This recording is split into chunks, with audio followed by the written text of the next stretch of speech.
Sarah sighs heavily. I wish my dad had loved me as much as yours does, she begins. Perhaps he did when I was just a baby. But in all my memories of him, his only love was a bottle of liquor. Every scrap of money made, it went to the tavern.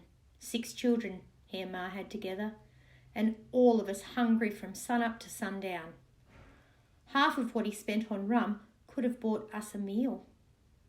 But the alcohol had such a spell over him.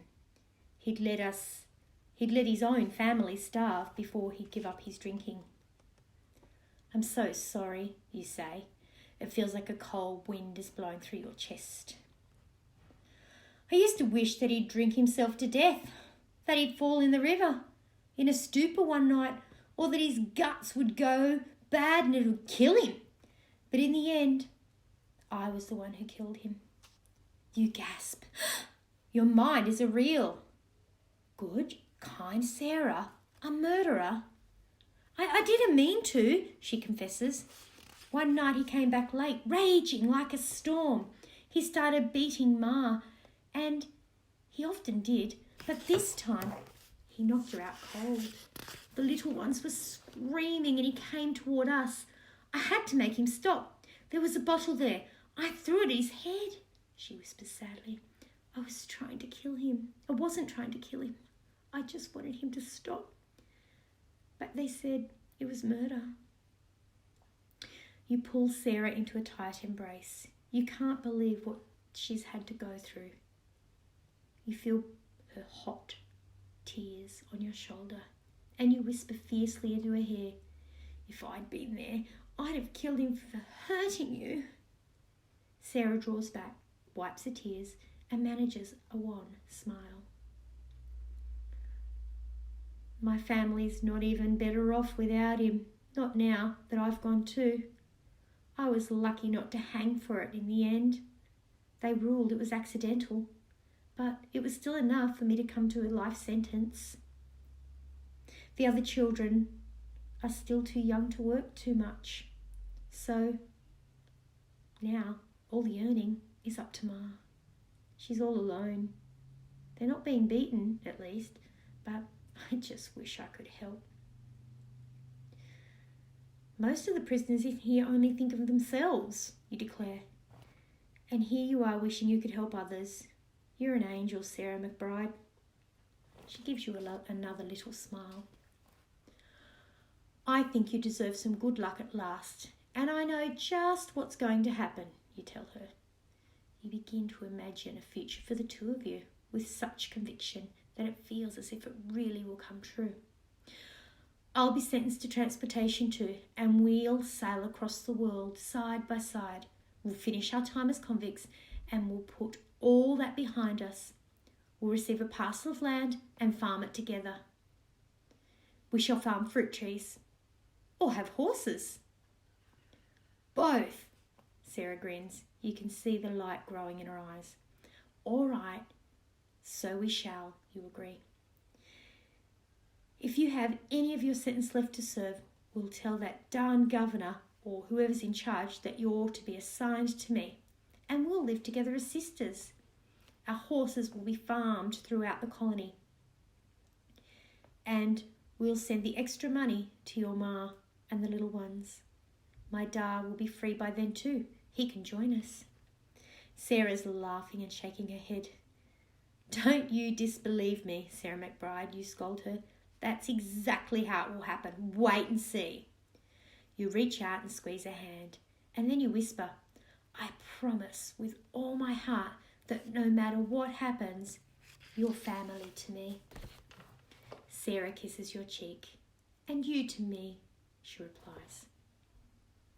Another month later, you and Sarah are sitting in the quadrangle near your cell with the sewing circle you've recently joined, each of you working on sewing a quilt made from fabric scraps brought in by a charitable visitor called Miss Townsend, who's today's helper, here to teach you to sew.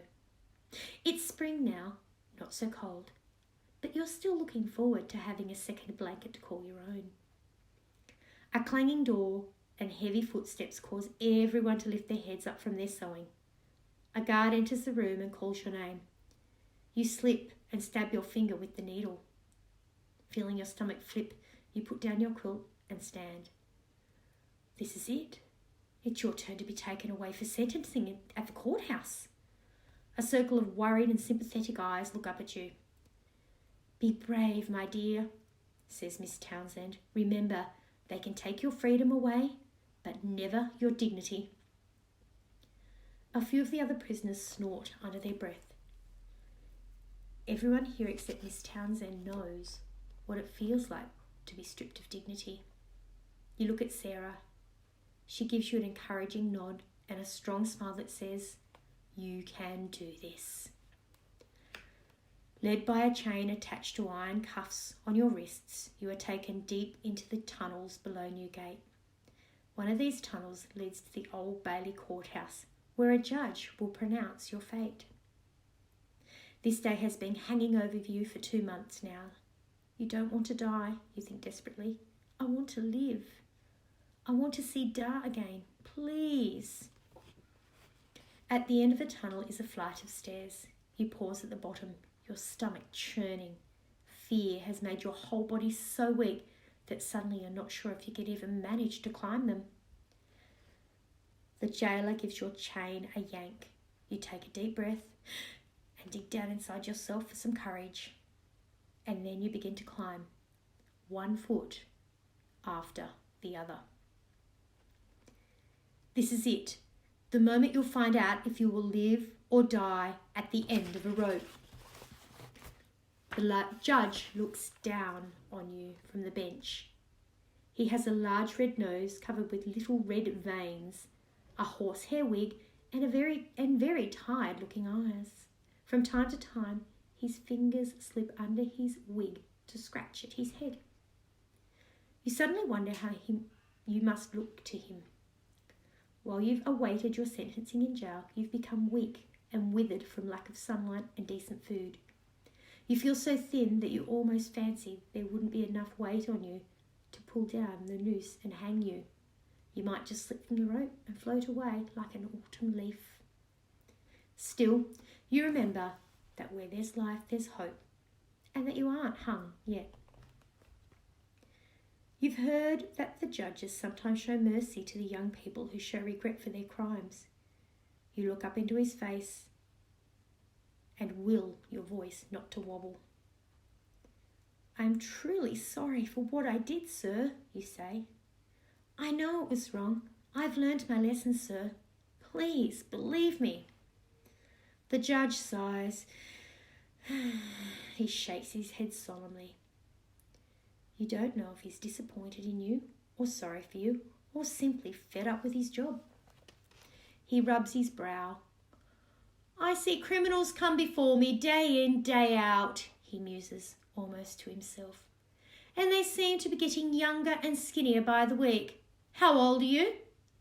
13, sir, you whisper. The judge harumphs and then he nods.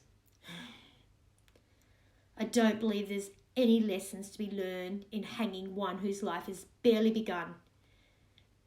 Better give some of you young ones a chance to prosper in a new place where you can prove yourself with some hard, honest work.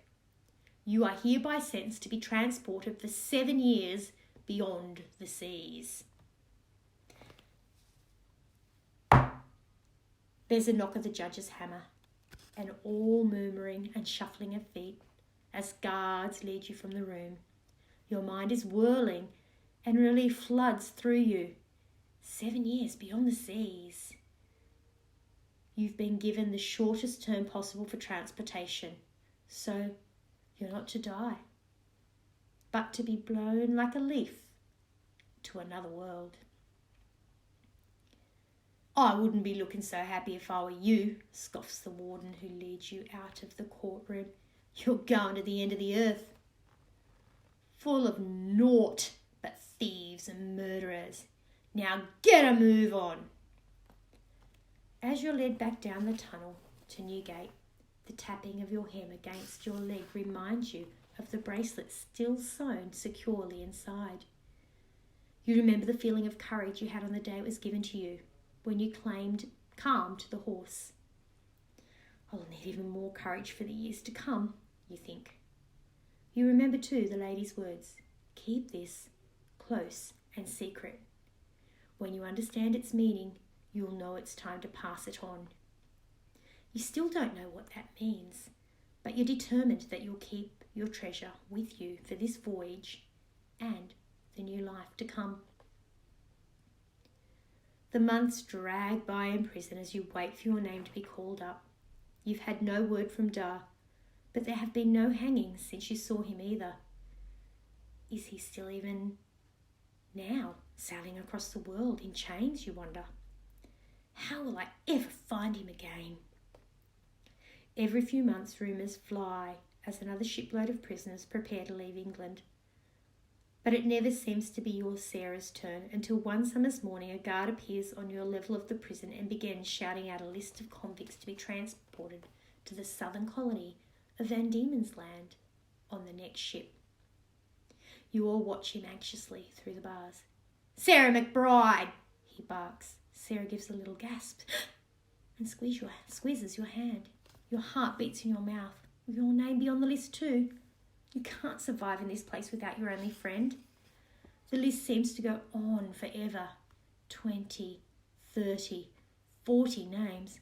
Oh, please, God, you beg. Please. But the jailer finishes reading. He hasn't called your name. Sarah looks at you in desperation, tears in her eyes. I don't want to go to Australia without you, she whispers. You're trying to smile, to be glad for her sake. You want to say something consoling, that you won't be far behind, but you can't make the words come out. Then the jailer flips the paper over. He's just noticed one more name written on the back. It's yours. In this matter, you have no choice. Go to page 112.